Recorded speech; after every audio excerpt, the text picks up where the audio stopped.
They say life sneaks up on you when you're busy making plans. Well, here's my sneak attack. I'm furious. Not the loud, table-flipping kind. I'm too calculated for that. It's the quiet kind, the kind that coils under your skin like a snake waiting to strike. I'm Harper Wells, 34, economist, planner, the woman who can turn chaos into columns and make numbers confess their secrets. I live for structure, for sense. But my husband, Derek? He's a walking disaster in a flour-stained apron, and I'm done pretending he's anything else. 5 years ago, I'd have painted you a rosy picture. Derek, with his lopsided grin and baker's hands, kneading dough like it was poetry. Our daughter, Lila, 5 years old, all curls and giggles, a living sunbeam. A modest house we fought tooth and nail to buy, 2 years of overtime and skipped vacations. And his bakery, our bakery I used to call it, the dream we'd stitched together over late-night coffee and scribbled napkins. Now? It's a house of cards I propped up too long, and I'm the idiot who didn't see it collapsing. It was a Thursday when the mask started slipping, really slipping. The sun filtered through our faded kitchen curtains, casting stripes across the linoleum. The air smelled like sourdough, Derek's pride and joy. He stood at the counter, apron tied loose, hands dusted white, flashing that grin that once made my knees weak. Harper, grab the vanilla? Top shelf, babe. Same old dance. He never puts anything where my 5'4" self can reach, without a stretch. I climbed onto my toes, handed it over, and swallowed the irritation for the 100th time. You could just put it lower, I said, half laughing, half pleading. He winked, brushing flour off his nose. But I like watching you stretch. Keeps things spicy, right? Spicy? No, Derek. It's lazy. It's 1,000 little slights wrapped in a smirk, and I was sick of smiling through it. That morning, I pushed harder than usual. Maybe we should grow the bakery. Hire someone, expand, save for that house we dreamed about before Lila.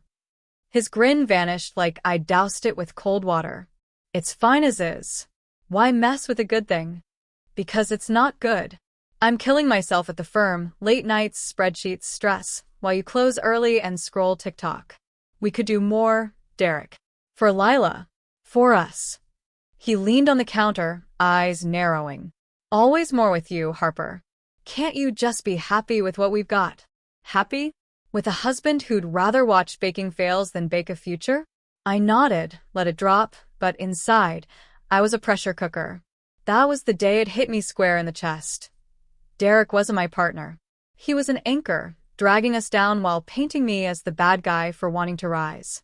I stood there, watching him knead dough like nothing had changed, and thought, how did I miss this? The man I'd married, the dreamer who'd sketched bakery logos with me on our first date, was gone, replaced by someone who'd rather coast than climb. I used to think love was a magic glue, that if you loved someone enough, you could pull them along, meld your dreams into one shining path. What a load of nonsense. I started climbing, chasing stability, security, something solid for Lila. Derek? He dug his heels into the mud, content to stagnate. The space between us wasn't a crack anymore, it was a canyon, and I was hoarse from yelling across it. It started small, insidious. I'd stumble home after 14-hour days at the firm, brain fried from market forecasts and client pitches, my blouse still clinging with the sweat of a day that wouldn't end. I'd walk in to find Derek sprawled on our sagging couch, phone in one hand, remote in the other, some reality show about cupcakes blaring in the background. No dinner on the table. No Lila bouncing around. Just him, lounging like he'd earned a gold star for existing. Where's Lila? I asked one night, my voice tight as a wire. He didn't look up, thumb scrolling. Oh, your mom picked her up. Forgot to text you. Forgot. I stood there, keys jangling in my hand, purse slipping off my shoulder, and something inside me splintered. You forgot? Derek, I had a board meeting. You promised you'd handle pickup. He sat up, irritation flaring in his hazel eyes. I said I'm sorry, okay? What's the big deal? I'm not the only parent here, Harper. No, but I'm the only one acting like one. I tried reasoning, Lord knows I tried. It's not just about Lila. It's us. You don't seem to care about our future anymore. He scoffed, tossing the remote onto the cushion. There it is again, future. Bigger house, bigger plans, more. Why can't you just chill out for once? Because we're falling apart, and you're too stubborn to see it.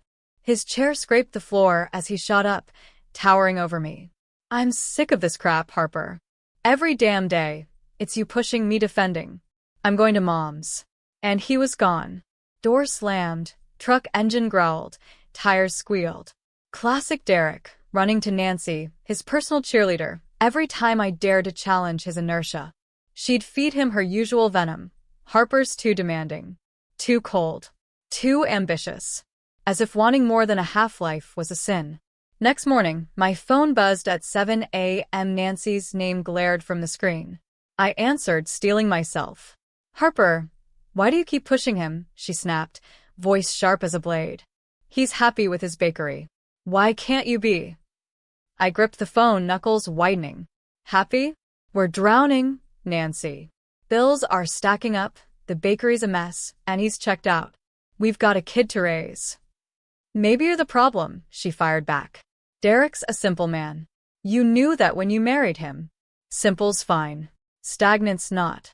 I hung up, heart pounding like a war drum. The truth sinking in like concrete. I wasn't just losing Derek. I was losing the illusion that we'd ever been on the same page. That afternoon, I took Lila to the park after school. She squealed on the swings, her laughter slicing through the fog in my head. You're the best, Mommy, she said, sticky fingers grabbing mine as we shared a melting popsicle. It wasn't a solution, but it was a tether. I held on tight. Things got uglier after that. Derek stopped pretending the bakery was a priority. He'd roll in late, sometimes 10 p.m., sometimes midnight.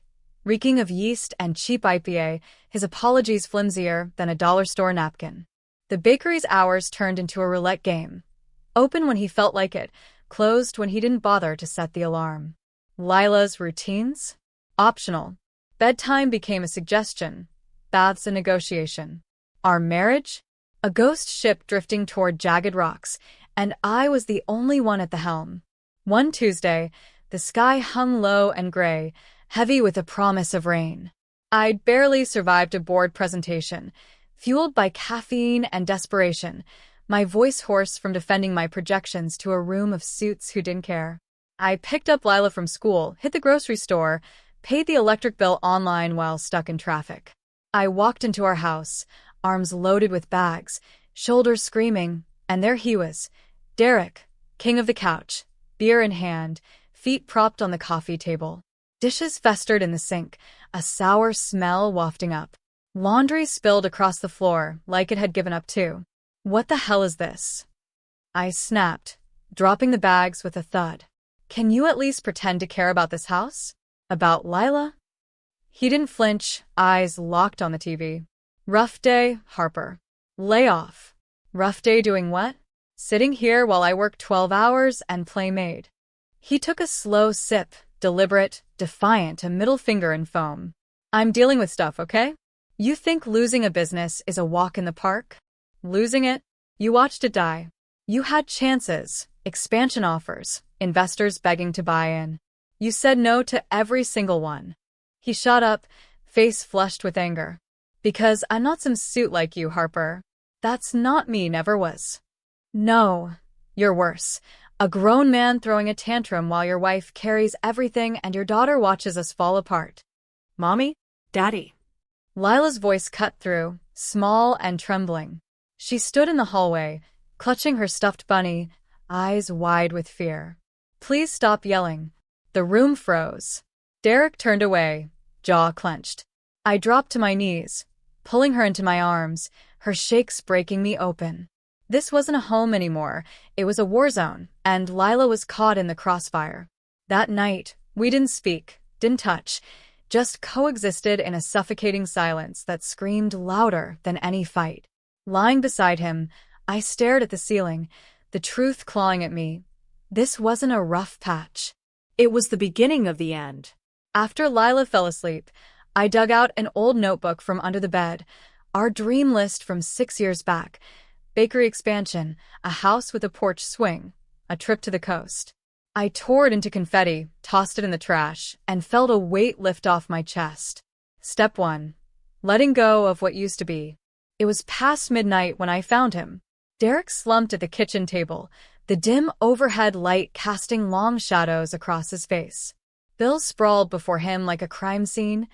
Pink final notices, credit card statements maxed out, a crumpled note that looked like a plea scratched out a dozen times. Derek. My voice cracked, raw from a day that wouldn't let go. He looked up, eyes bloodshot, not from tears, but exhaustion, maybe shame. It's over.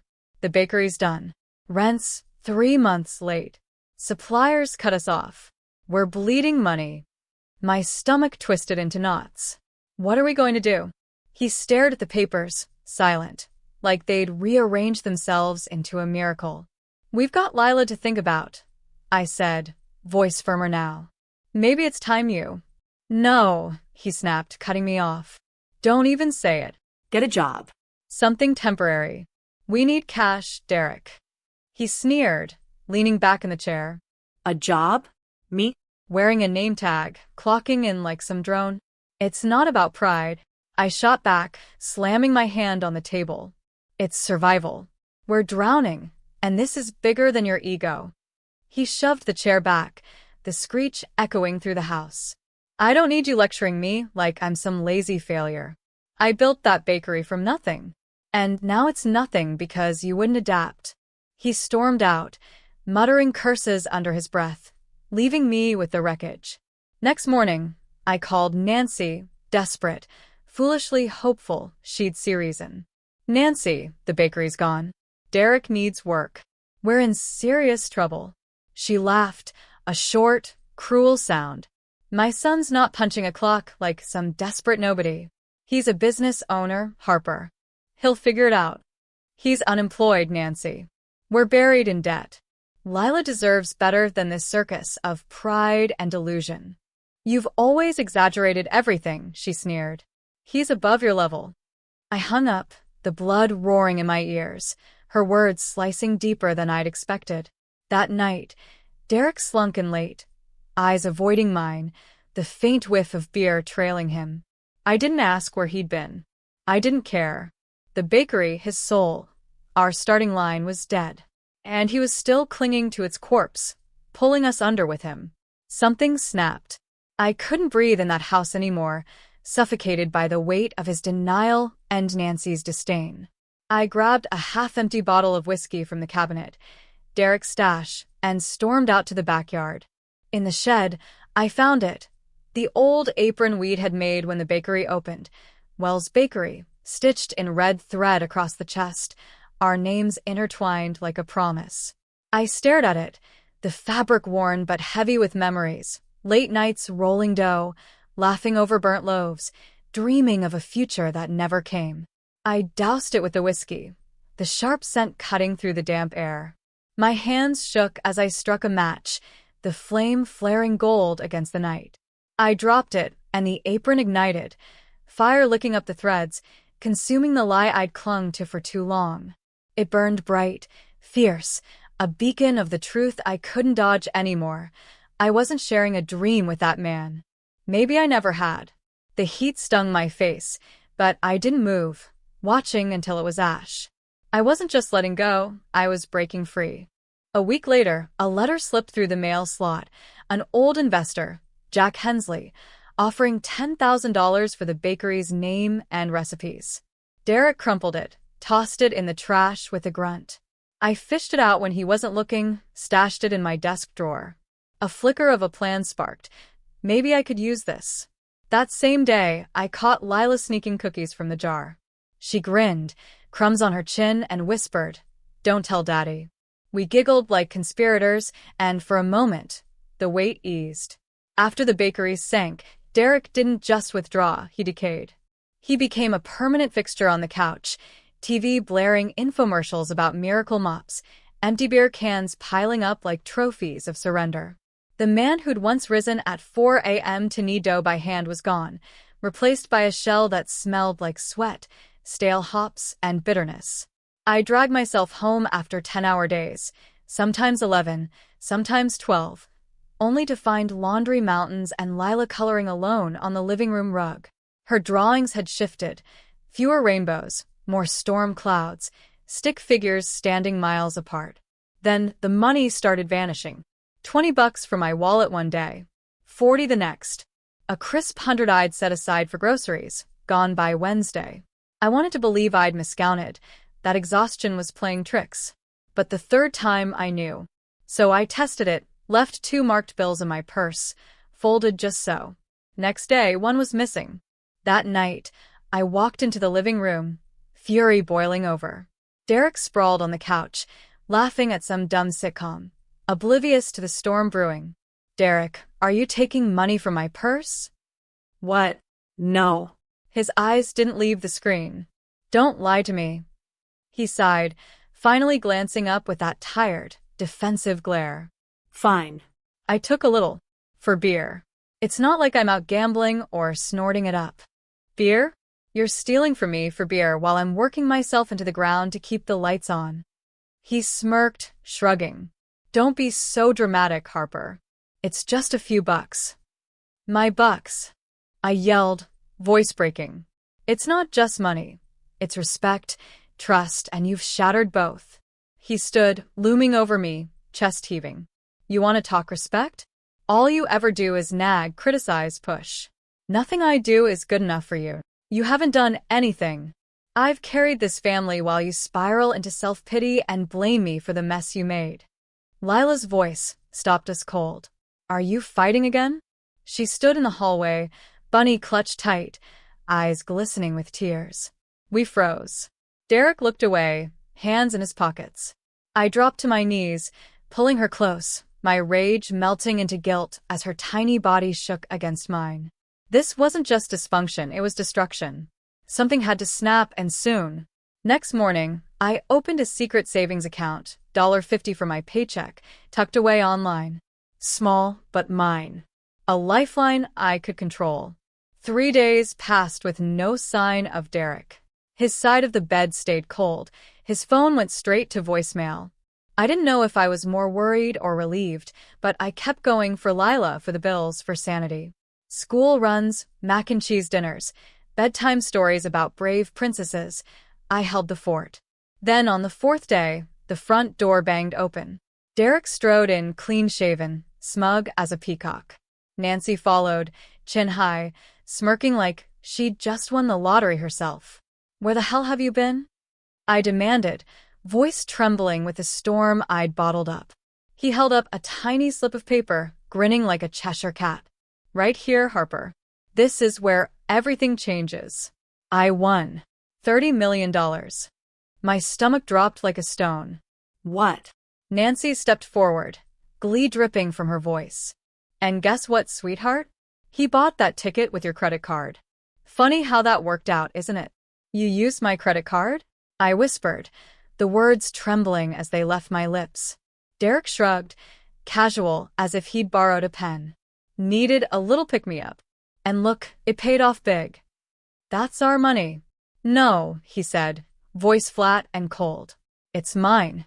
I'm done with you dragging me down for years. I'm leaving, Harper. I've already packed a bag. Keep the house, I don't care." Nancy smirked wider, stepping closer. "You always thought you were smarter than him, Harper. But you forgot one thing. My son's a winner." He turned, grabbed a suitcase from the hall, already packed, waiting like he'd planned this, and walked out. Nancy trailed behind, her heels clicking triumphantly. The door slammed, and I stood there, gutted, the floor tilting beneath me. He'd stolen my money, my trust, my life, and thought a jackpot wiped it clean. But he didn't know me. I wasn't finished. Not by a long shot. Later that night, I found a receipt in his jacket pocket, forgotten in the laundry pile. 2 tickets bought that day. Same transaction. One won $30 million. The other? I dug deeper, rifling through his old wallet left on the dresser, and there it was, a second ticket, crumpled but intact. I checked the numbers online, heart pounding. It wasn't a jackpot, but it was a match, $50, 000 unclaimed, sitting there like a quiet middle finger to Derek's arrogance. He'd never even noticed. The moment that door shut, I didn't crumble. I grabbed my phone, hands shaking, and dialed Lucas DeWitt, a lawyer with a reputation for dismantling liars like they were Lego sets. Mr. DeWitt, my husband used my credit card to buy a lottery ticket. He won $30 million. Now he's leaving me. There was a pause, then a calm, confident reply. Meet me tomorrow, 9 a.m. Bring everything, statements, receipts, the credit card bill. If this is true, you've got a hell of a case. That night, I barely slept, combing through bank records, digging up the receipt, piecing together the betrayal. I kept the second ticket hidden, my secret ace. The next day, I sat across from Lucas in his polished downtown office, watching him study the paperwork with laser focus. I handed him the evidence, the credit card statement, the timestamp from the gas station where Derek bought the tickets, the last 4 digits of my card glaring back. He nodded slowly, a predator's grin tugging at his lips. This is gold. We'll file for an injunction to freeze the winnings today. That money's tied to you. Within 48 hours, the court granted the freeze. Derek's smug victory lap screeched to a halt. His lawyer, a weaselly guy in a cheap suit, tried to bluff, calling the purchase a fluke, but Lucas wasn't fazed. He wouldn't have that ticket without her money, he told the judge, voice smooth as steel. And more importantly, she's the one who's been holding their household together. Her contributions weren't just financial, they were foundational. The trial was a circus. I sat in the gallery, jaw clenched, heart pounding, watching Derek squirm on the witness stand. Yes, I used her card, he admitted finally, shrugging like it was no big deal. But I bought the ticket. I took the chance. When my turn came, I stood tall, voice steady despite the tremor in my hands. I didn't just pay the bills, I told the court. I paid for his failures. I supported our child while he drank away our money and blamed the world. That ticket wasn't a miracle. It was theft with glitter on top. The courtroom fell silent, the weight of my words hanging in the air. Then the judge spoke, her voice firm. Given the evidence, I rule the lottery winnings a marital asset. Mrs. Wells will receive 75%. Mr. Wells, 25%. Derek's face turned to stone. Nancy gasped like she'd been sucker-punched by fate. And me? I finally breathed. Justice, not just money, filling my lungs. Walking out, Lucas smirked, adjusting his tie. He's already blown half his share on a boat called Flower Power. Sunk it into a dock last week. Idiot. I laughed. First real laugh in months, sharp and free. Victory didn't come with fireworks or fanfare, just a heavy, beautiful quiet. I used the money with purpose, not spite. Paid off the mortgage, secured Lila's college fund, invested the rest with the precision I'd built my career on. Every choice was mine. Every dollar a brick in a new foundation. Derek and Nancy? Predictable as a bad sitcom rerun. New cars, a week-long Vegas binge, designer clothes that screamed desperation. All sizzle, no substance. 6 months later, I got a call from a mutual friend, Jen, her voice blunt. Derek's broke. In debt up to his eyeballs. Nancy moved in with him after losing her condo. Gambling, apparently. He's trying to sell the car, but it's already been repossessed. I should have felt vindicated, a smug little thrill. Instead, I felt nothing. Empty of him, finally. Until I saw him. It was at the grocery store, of all places. Lila giggled in the cart, pointing at a box of rainbow cereal, when I heard my name. Harper. I turned. Derek stood there, unshaven, shirt wrinkled, that old sparkle dimmed to a desperate flicker. Look at what you did to me. I stared unmoved. No, Derek. Look at what you did to yourself. He scoffed, trying to muster that old bravado. You could have shared more. You didn't have to take everything. Everything. I raised an eyebrow. You mean the house you abandoned? The child you ignored? The bills you dumped in my lap while you played victim?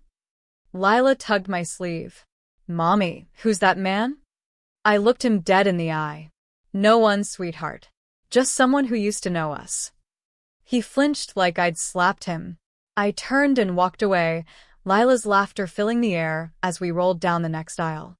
That night, I cashed the second ticket, $50, 000, a quiet triumph Derek never even knew he'd lost. I didn't flaunt it, didn't tell a soul. Instead, I bought Lila a swing set with a slide she'd been begging for and tucked the rest into her education fund. It wasn't millions, but it was mine. Proof I'd outsmarted him in the shadows while he strutted in the spotlight, blind to what he'd left behind. A year later, I stood before the new sign for Wells Analytics, my small consulting firm, scrappy but mine. The logo was a loaf of bread stylized into a rising graph, a nod to the weight I'd once carried for both of us, now transformed into my own ascent. I hired Jen as my assistant. She'd been rooting for me since the bakery days. A client, Mark, flirted over coffee one afternoon, his grin warm. "Your force, Harper. Ever think about dinner?" I smiled, not ready, but open. I turned the key, opened the door, and stepped inside. Behind me, Lila skipped in, her tiny backpack bouncing, a grin lighting her face. She looked up at the sign, then at me and giggled. I smiled back, fierce and sure. We were building a dream now, one no one could steal. Hey, if you've been hooked on this wild ride, betrayal, justice, and a mom who fights back like a champ, hit that subscribe button. I've got more stories like Harper's Brewing, packed with twists you won't see coming. Join the crew. You won't regret it.